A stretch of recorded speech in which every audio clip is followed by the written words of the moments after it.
ceir a nGaelscoil páirt ag Comórtas Cóir na nGaelscoileanna ag Féile a nearraí Béal Feirste ag tús na mísa seo, agus bhí muid féin a láthair ag seipal níomhmara an éisteacht lá. Tim ag nGaelscoil gan dark agus cheanmuid one cric ar an ó agus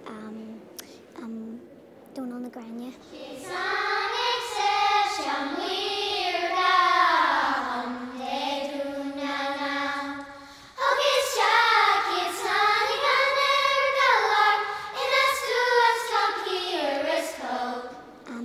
Bhí sé me go leir leachtaí muidir a bheadh trí seachtain nó cathair agus bhí sé deacraid ólam.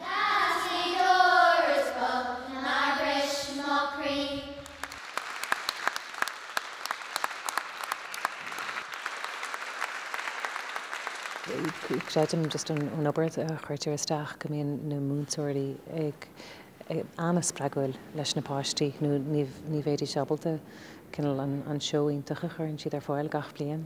Téim ag bonscoil níomh pádraig agus ceanmuid síos ag an uain na gaí Creidé agus Sealam. Bonscoil fa Feirste agus ceanmuid siúl gám na mBéalaín agus na hiaglumm ceanna.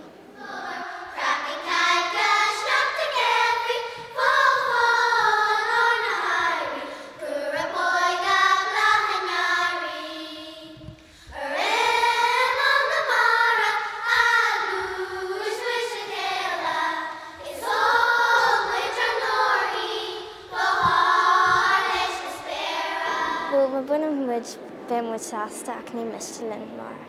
Agus gradam mór amháin i go Comórtas Cóir na nGaelscoileanna do éile an nearraí rábhéal agus a 11 i go nGaelscoileanna darach.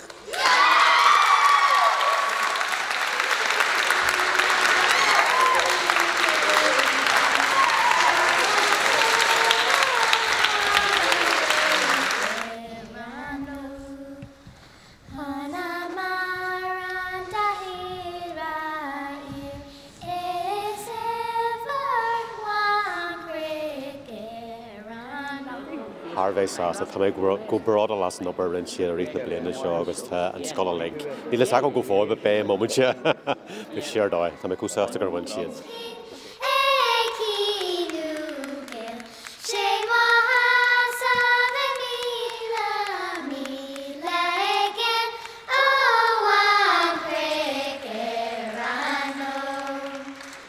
Tá muid ionta sásta agus bradal agus bhí muid ag éirí seo bhaint.